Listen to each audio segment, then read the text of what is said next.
Hello दोस्तों, Saran academy 2.0 में स्वागत है आपका दोस्तों। तो देखिए दोस्तों, ये हमारा आज का रीजनिंग का प्रैक्टिस सेट 7 है, ठीक है, जिसमें हम कुल 10 प्रश्नों को दोस्तों देखेंगे। तो चलिए दोस्तों, पहले प्रश्न को देखते हैं। एक निश्चित कूट भाषा में घोस्ट को इस प्रकार और फायर्ड को इस प्रकार लिखा जाता है, ठीक है। उसी कूट भाषा में रिफिल को किस प्रकार लिखा जाएगा, यानी कि कह रहा है जिस प्रकार इन दोनों का रिलेशन है और जिस प्रकार इसका रिलेशन इससे है, तो उसी प्रकार रिफिल के लिए कौन सा शब्द का प्रयोग किया जाएगा। तो दोस्तों सबसे पहले ये देखेंगे कि इनमें कौन सा रिलेशन है।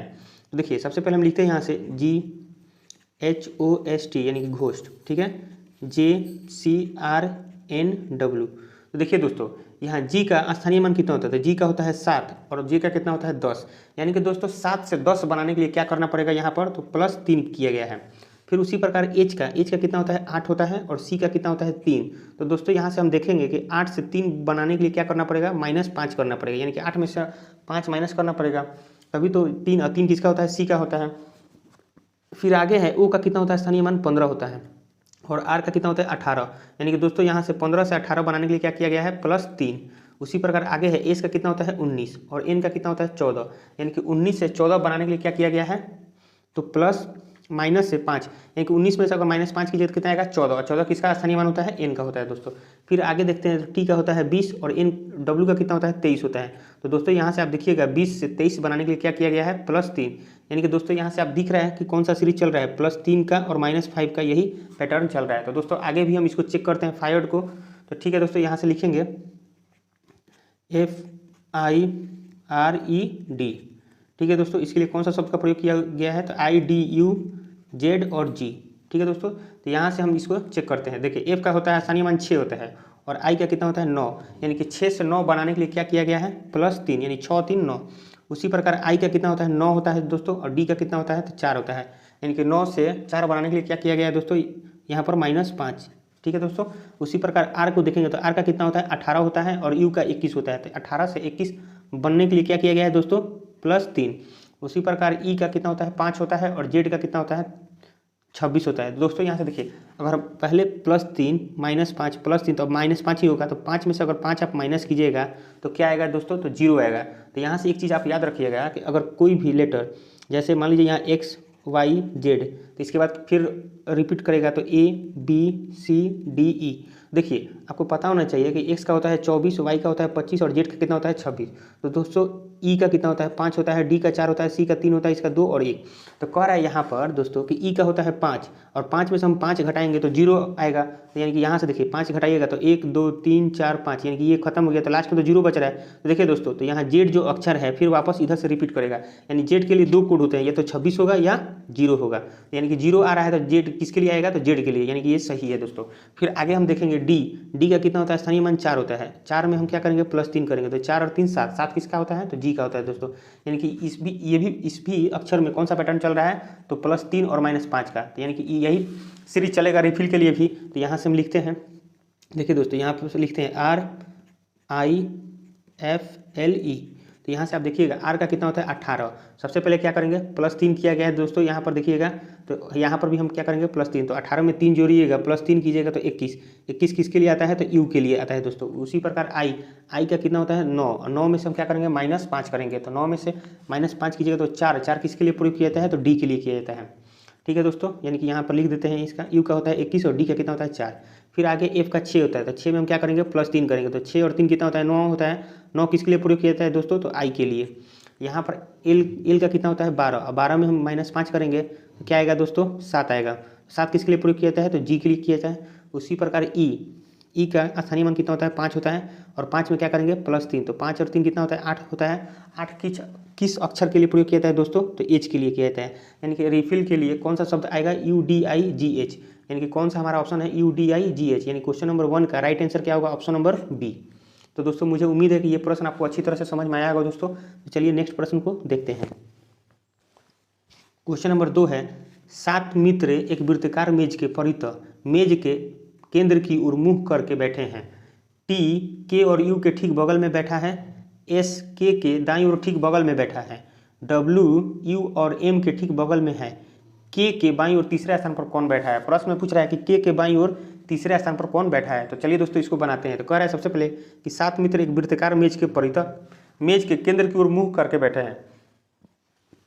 तो सबसे पहले हम क्या करेंगे, एक वृत्ताकार मेज बनाते हैं दोस्तों। यहाँ से चलिए 7 सीट बैठाते हैं, 7 लोगों को लिए 7 सीट यहाँ पर रखते हैं। तो दोस्तों सबसे पहले याद रखिएगा आप कि केंद्र की ओर मुंह करके बैठा हुआ है, तो यानी कि एक यहाँ से एरो के निशान दे दीजिएगा केंद्र की ओर, की समझ में आएगा कि केंद्र की ओर मुंह करना है।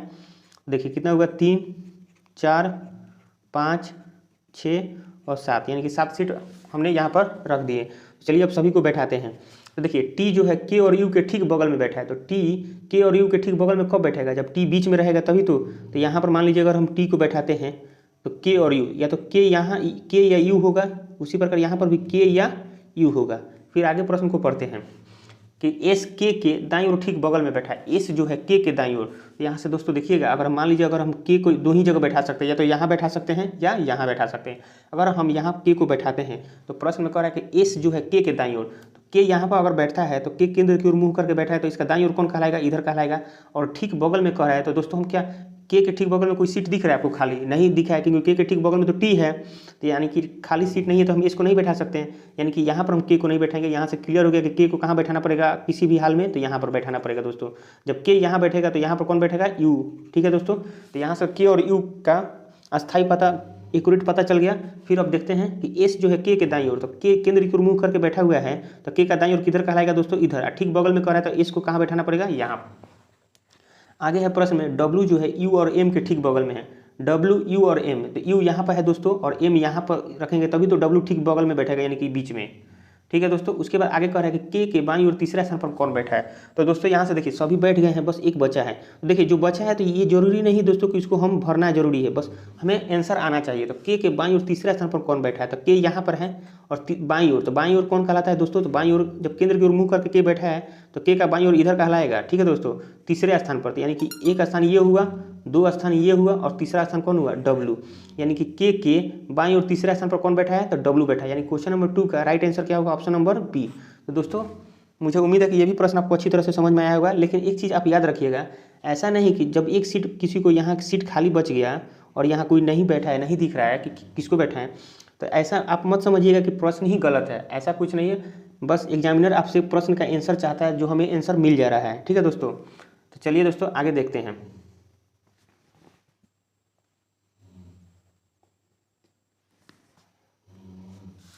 क्वेश्चन नंबर 3 है, उस विकल्प का चयन करें जो 5वें अक्षर समूह से उसी प्रकार संबंधित है जिस प्रकार दूसरा अक्षर समूह पहले अक्षर समूह से संबंधित है और चौथा अक्षर समूह तीसरे अक्षर समूह से संबंधित है। यानी प्रश्न कह रहा है कि जिस प्रकार दूसरा अक्षर समूह पहले से जिस प्रकार संबंधित है और चौथा अक्षर समूह तीसरे से जिस प्रकार संबंधित है, उसी प्रकार प्रश्न चिन्ह का स्थान पर कौन सा अक्षर समूह होगा जो 5वें से संबंधित होगा। तो चलिए सबसे पहले इनमें देखेंगे इनमें कौन सा रिलेशन दोस्तों चल रहा है। तो यहाँ से देखिए, यहाँ पर लिखा हुआ है PAE। ठीक है दोस्तों, HCQ। तो देखिए P का स्थानीय मान कितना होता है, 16 होता है, और H का कितना होता है, तो 8 होता है दोस्तों। ठीक है, और A का कितना होता है, तो 1 होता है, और E का कितना होता है, 5 होता है। उसी प्रकार C का 3 होता है, Q का 17 होता है। तो दोस्तों यहाँ से देखिए 16 से 8 बनाने के लिए क्या किया गया है, -8। 1 से 3 बनाने के लिए क्या किया गया है, +2। यहाँ 5 है और 17 है, तो 5 से 17 बनाने के लिए क्या करना पड़ेगा, 12। तो ये कोई सीरीज दिख रहा है दोस्तों, यानी कि ये सीरीज नहीं दिख रहा है, यानी कि ये पैटर्न नहीं चलेगा, यानी कि ये पैटर्न गलत है। फिर दूसरा चेक करते हैं दोस्तों। यहाँ से आप देखिएगा, यहाँ 16 है और यहाँ लास्ट में 17 है, यानी कि यहाँ से आप देख रहे हैं कि P में एक 16 है, 16 में एक जोड़ेंगे तो 17, 17 में क्या किया है, लास्ट में लिखा है Q। उसी प्रकार A का कितना होता है, 1 होता है। ठीक है दोस्तों, तो P में पहले क्या किया है, +1 किया है, फिर A का 1 होता है, तो 1 में हम कितना जोड़ेंगे कि 3 होगा, तो 1 में 2 जोड़िएगा तो 3 हुआ C। उसी प्रकार E का कितना होता है, 5, और 5 में कितना जोड़ेंगे कि 8 होगा, तो 5 में 3, यानी कि 1 2 3 का सीरीज चल रहा है। यहाँ पर फर्स्ट में है और यहाँ पर लास्ट में लिखना है, यानी कि फर्स्ट अक्षर में +1 करके लास्ट में अक्षर लिखना है, फिर आगे सेकेंड अक्षर को +2 करके इधर से सेकेंड लास्ट में लिखना है दोस्तों। उसी प्रकार लास्ट अक्षर में 3 जोड़कर फर्स्ट में लिखना है। तो यही पैटर्न आगे इसको भी चेक करते हैं कि इसमें कौन सा पैटर्न चल रहा है दोस्तों। तो ESHKUF। तो यहाँ से आप दोस्तों देखिएगा, E का होता है स्थानीय मान 5, S का होता है 19 और H का कितना होता है, 8 होता है। उसी प्रकार K का होता है 11, U का होता है 21, F का होता है 6। तो यहाँ से आप देखिएगा 5 है 5 में अगर हम +1 जोड़ेंगे दोस्तों तो कितना होगा 6। 6 किसका होता है तो एफ का, यानी कि ये सही है दोस्तों। फिर एस का होता है 19, 19 में हम क्या करेंगे +2, तो +2 कीजिएगा तो 19 से 2 21 होता है। 21 किसका होता है यू का होता है दोस्तों, यानी कि ये भी पैटर्न सही है। फिर एज का कितना है 8 है, तो 8 में हम क्या करेंगे +3 करेंगे, क्योंकि यहाँ दोस्तों 1 फिर +2 फिर +3, तो यहाँ पर भी तो वही पैटर्न चलना चाहिए। तो +1 +2 आप प्लस कितना करेंगे 3 जोड़ेंगे, +3 जोड़ेंगे तो 8, और 8 में अगर 3 जोड़िएगा तो 11। 11 किसके लिए प्रयोग किया जाता है तो के लिए, यानी कि ये भी सही है दोस्तों। तो उसी प्रकार एफ डी एन के लिए भी हम लिखेंगे। तो यहाँ से देखिए लिखते हैं यहाँ पर एफ डी एन। तो दोस्तों यहाँ देखिए एफ का कितना होता है 6 होता है, डी का 4 होता है और एन का कितना होता है 14। तो 6 में हम पहले क्या करेंगे +1 करेंगे, तो 6 में +1 कीजिएगा तो 7 हुआ। 7 किसके लिए प्रयोग किया जाता है जो दोस्तों तो जी के लिए। फिर उसी प्रकार डी का 4 होता है, 4 में 2 जोड़िएगा तो 6। 6 किसके लिए प्रयोग किया जाता है तो एफ के लिए।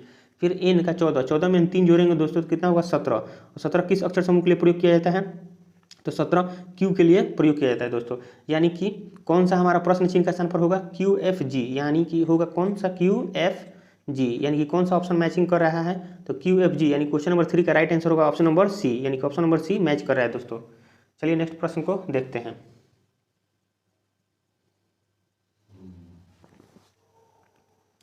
क्वेश्चन नंबर 4 है, निम्नलिखित श्रृंखला में प्रश्न चिन्ह के स्थान पर कौन सा संख्या आएगी। यानी कि देखिए यहाँ कह रहा है निम्नलिखित श्रृंखला में, यानी ये जो सीरीज है इसमें प्रश्न चिन्ह के स्थान पर कौन सी संख्या आएगी दोस्तों। देखिए इसमें सबसे पहले कौन सा इसमें रिलेशन है तो इसको चेक करते हैं। तो 6, 24, 60 और 120, ठीक है दोस्तों। और यहाँ प्रश्न चिन्ह के स्थान पर हमें अक्षर को चुनना है कि कौन सा यहाँ पर संख्या होगा दोस्तों। तो देखिए 6, तो 6 से 24 बनाने के लिए क्या किया गया, यहाँ से आप देखिएगा तो 18 जोड़ा गया है, ठीक है दोस्तों। ये देखते हैं कि 18 जोड़ेंगे तो 24 आ सकता है। फिर 24 से 60 बनाने के लिए क्या करना पड़ेगा, तो 24 से 60 बनाने के लिए हम अगर यहाँ से 26 जोड़ते हैं दोस्तों तो ये भी हो जाएगा। फिर 60 से 120 लाने के लिए क्या करना पड़ेगा, यहाँ पर 60 जोड़ना पड़ेगा। तो दोस्तों ये देखिए तो 8, 26 कोई रिलेशन दिख रहा है दोस्तों, यहाँ पर 8 है, 18 है, 26 है और 60 है। यहाँ कोई रिलेशन दिख रहा है दोस्तों, नहीं दिख रहा है। यानी कि देखिए ये पैटर्न नहीं चल रहा है तो कोई दूसरा पैटर्न को चेक करते हैं दोस्तों। तो चलिए दूसरे पैटर्न को चेक करने के लिए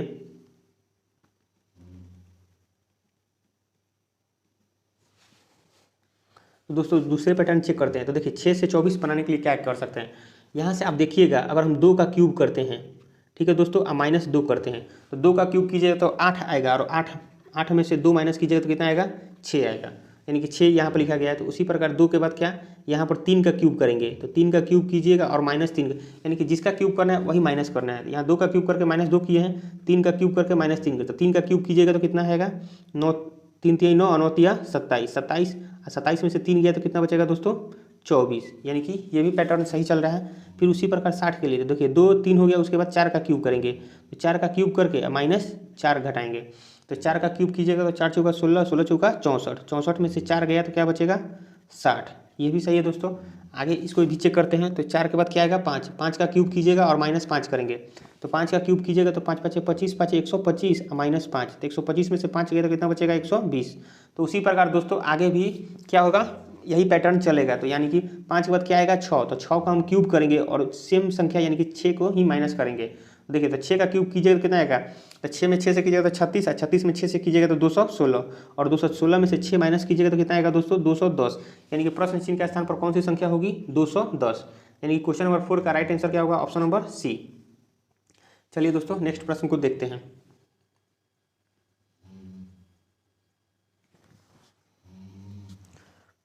क्वेश्चन नंबर 5 है, नीचे दिए गए समीकरण को गणितीय रूप से सही बनाने के लिए किन 2 चिन्हों को परस्पर बदलना चाहिए। यानी प्रश्न कर रहा है कि ये जो समीकरण दिया गया है इन समीकरण को सही बनाने के लिए किन 2 चिन्हों को परस्पर बदलना पड़ेगा। तो दोस्तों देखिए ऐसे जब भी प्रश्न आए तो हमें चारों ऑप्शन चेक करना पड़ता है बाई ऑप्शन, लेकिन एक चीज़ हम आपको बताते हैं कि सबसे पहले कोशिश कीजिएगा डिवाइड वाला ऑप्शन को पहले चेक कीजिएगा, क्योंकि अधिकतर एग्जामों में लगभग 60 से 17% चांस होता है कि डिवाइड वाला ही होता है, ठीक है। तो कैसे हम इसको चेक करेंगे, तो देखिए दोस्तों माइनस है और डिवाइड है, तो माइनस की जगह डिवाइड और डिवाइड की जगह माइनस करके देखिएगा। तो देखिए माइनस से यहाँ पर अगर हम डिवाइड रखते हैं तो क्या 12 से 144 कटेगा, हाँ दोस्तों 12 से 144 12 बार में कटता है, ठीक है। तो यानी कि ये हो सकता है। तो चलिए इसी को रखकर चेक करते हैं। तो सबसे पहले लिखेंगे 144, माइनस की जगह क्या रखना है डिवाइड का सिंबल, फिर 12 प्लस 18 इंटू 6 और डिवाइड की जगह क्या करना है -24। चलिए इसको सॉल्व करते हैं। देखिए जो दोस्तों, तो यानी कि 144 है और 12 से डिवाइड कीजिएगा तो कितना बार में, 12 बार में जाएगा, यानी कि 12 में 12 से मल्टीप्लाई कीजिएगा तो 144, यानी कि 12 बार में जाएगा। अब प्लस 18 छक्के कितना होता है, 18 5 90, 18 छक्के 108 माइनस 24। फिर आगे इसको सॉल्व करेंगे तो 12 108 कितना होता है दोस्तों, तो 120 और 120 24, 120 में से अगर 24 माइनस कीजिएगा कितना आएगा, 196। तो दोस्तों हमारा 196 आ गया, यानी कि क्वेश्चन नंबर 5 का राइट आंसर क्या होगा, ऑप्शन नंबर डी। यानी कि यही दो चिन्ह है जो माइनस और डिवाइड का, इसी को परस्पर अगर बदल देते हैं तो हमारा समीकरण क्या होगा, सही हो जाएगा। चलिए दोस्तों नेक्स्ट प्रश्न को देखते हैं।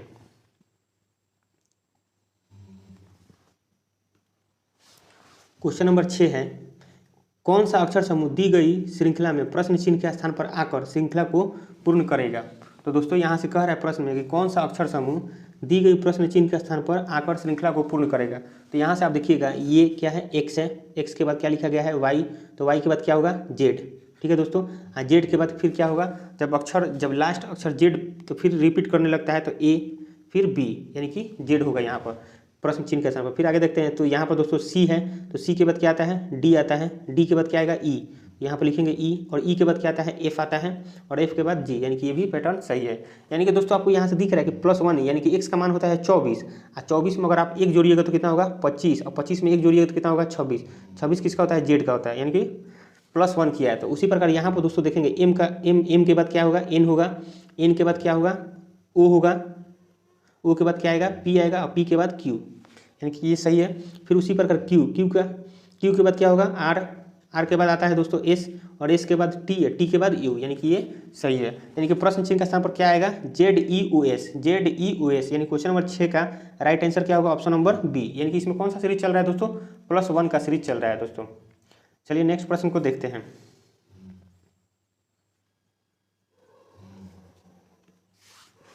क्वेश्चन नंबर 7 है, उस विकल्प का चयन कीजिए जो तीसरे शब्द से उसी प्रकार संबंधित है जिस प्रकार दूसरा शब्द पहले शब्द से संबंधित है। यानी प्रश्न कर रहा है कि जिस प्रकार दूसरा शब्द पहले से जिस प्रकार संबंधित है उसी प्रकार प्रश्न चिन्ह के स्थान पर कौन सा शब्द आएगा जो तीसरे से संबंधित होगा। दोस्तों देखिए चील और पंजा, चील और पंजा में क्या रिलेशन है, तो देखिए चील का जो पैर होता है, पैर के जो निचले भाग होता है, जो निचला कठोर भाग होता है उसी को क्या बोलते हैं, पंजा बोलते हैं दोस्तों। चील के पैर के निचला भाग जो कठोर होता है उसी को पंजा बोलते हैं। तो उसी प्रकार घोड़े के पैर के निचले कठोर भाग को क्या बोलेंगे, खुर बोला जाता है। क्या बोला जाता है, खुर। यानी कि क्वेश्चन नंबर 7 का राइट आंसर क्या होगा, ऑप्शन नंबर बी, यानी कि खुर बोला जाता है दोस्तों।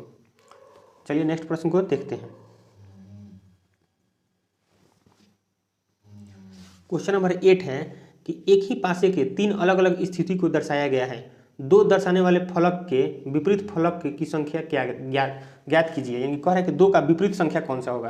तो दोस्तों जब भी देखिएगा 2 से अधिक के पासे दिए गए हों, 2 या 2 से अधिक दिए गए हों, तो सबसे पहले उनमें हम कॉमन देखेंगे कि कॉमन कौन कौन सी संख्या आ रही है। तो दोस्तों यहाँ से देखिएगा इसमें और इसमें कौन सा कॉमन दिख रहा है आपको, तो ये देखिए यहाँ पर 2 है और यहाँ पर भी 2 है, इसके अलावा और कोई कॉमन नहीं दिख रहा है दोस्तों। चलिए इसको रहने देते हैं, फिर इसमें और इसमें देखते हैं दोस्तों क्या कॉमन है। तो देखिए यहाँ पर 2 और 5 है दोस्तों, यहाँ पर भी 2 है और 5 है, यहाँ पर भी क्या है 2 है और 5 है।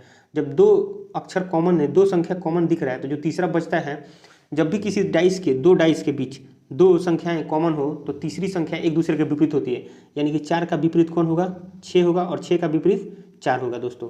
फिर उसी प्रकार और आगे देखते हैं इसमें, तो यहाँ से देखिए इन दोनों डाइस में दोस्तों देखिएगा, इन दोनों डाइस में 2 और 6 कॉमन है, यहाँ पर भी 2 है और यहाँ पर भी 6, 2 6 कॉमन है, तो बचा कौन 1 और 5। जब भी किसी 2 डाइस में 2 संख्याएं कॉमन हो तो तीसरी संख्या एक दूसरे के विपरीत होती है। यानी कि 1 का विपरीत कौन होगा, यानी कि 1 का विपरीत कौन होगा, 5 होगा। उसी प्रकार 5 का विपरीत कौन होगा, 1 होगा। तो देखिए दोस्तों किसी भी डाइस में 6 सतह होते हैं, तो 4 सतह यहाँ पता चल गया कि 4 का उल्टा 6, 6 का उल्टा 4, 1 का उल्टा 5, 5 का उल्टा 1। तो उसी प्रकार बचा कौन 2, तो 2 का उल्टा कौन होगा दोस्तों, 3 होगा, और 3 का उल्टा कौन कहलाएगा 2। यानी कि यहाँ प्रश्न पूछ रहा है कि 2 का उल्टा कौन सा होगा, 2 का विपरीत फलक कौन सा होगा, 2 का विपरीत फलक 3 होगा। यानी कि क्वेश्चन नंबर 8 का राइट आंसर क्या होगा, ऑप्शन नंबर बी। चलिए दोस्तों नेक्स्ट प्रश्न को देखते हैं।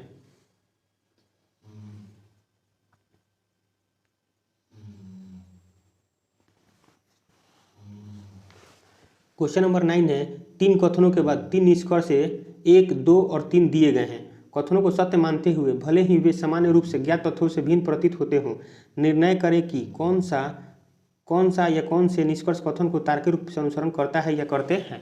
देखिए दोस्तों, कह रहा है कि एक कथन दिया हुआ है, 3 कथन दिया गया है दोस्तों। यहाँ से देखिए 3 कथन दिया हुआ है और 3 निष्कर्ष दिया गया है, 1 2 3। ठीक है दोस्तों, कह रहा है कि इन कथनों और निष्कर्षों को पढ़ना है।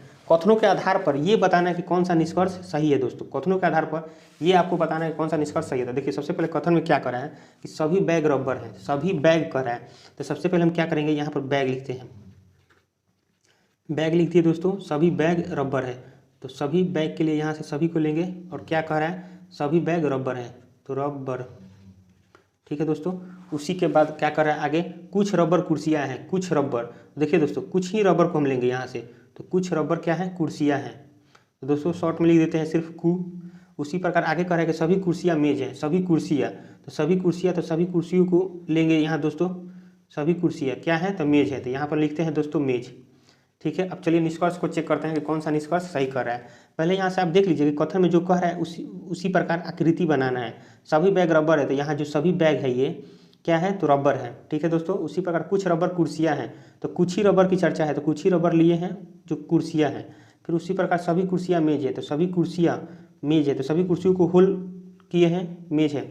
अब निष्कर्ष में देखते हैं, तो कुछ रबर बैग है। देखिए दोस्तों, यहाँ बैग है, ठीक है, कह रहा है कि कुछ रबर बैग है, यानी कि कुछ रबर बैग है, यानी कि ये सही है, क्योंकि सभी बैग जो है रबर है, सभी बैग रबर है, तो कुछ रबर जरूर बैग होंगे, यानी कि कुछ रबर बैग है, यानी कि ये निष्कर्ष हमारा क्या है, पहला निष्कर्ष सही है दोस्तों। तो यानी कि पहला निष्कर्ष सही है।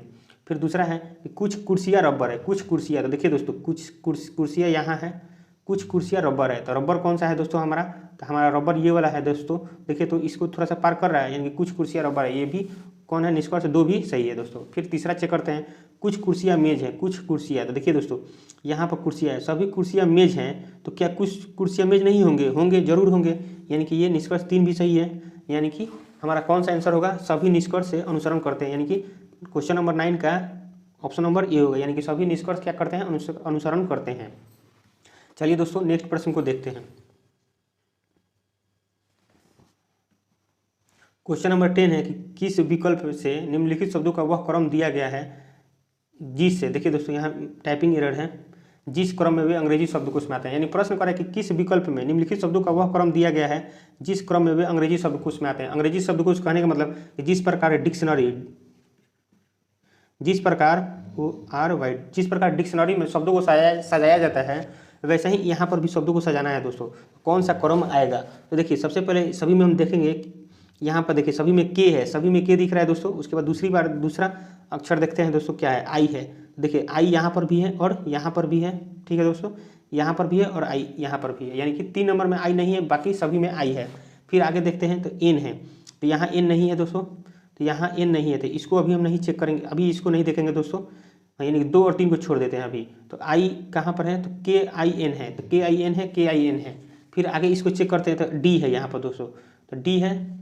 फिर यहाँ पर है के आई एन जी है और के आई एन डी है दोस्तों। उसके बाद एल है, तो देखिए डी में पहले कौन आएगा, तो पहले ये आएगा, पहले 1 होगा, तो यहाँ से लिखेंगे पहले 1।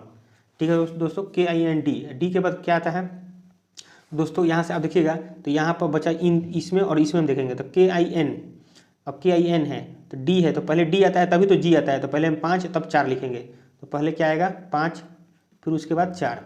ठीक है दोस्तों, अब बचा कौन, 2 और 3, 2 और 3 में देखते हैं, तो के है, यहाँ पर भी के है दोस्तों, आई है और एन है, तो पहले आई आता है कि पहले एन आता है, तो पहले आई आता है, तो पहले लिखेंगे 2, तब बचा कौन 3, यानी कि कौन सा हमारा विकल्प होगा दोस्तों, तो 1 5 4 3 2, 1 5 4 3 4 2 3, 1 5 4 2 3, यानी कि क्वेश्चन नंबर 10 का राइट आंसर क्या होगा, ऑप्शन नंबर डी।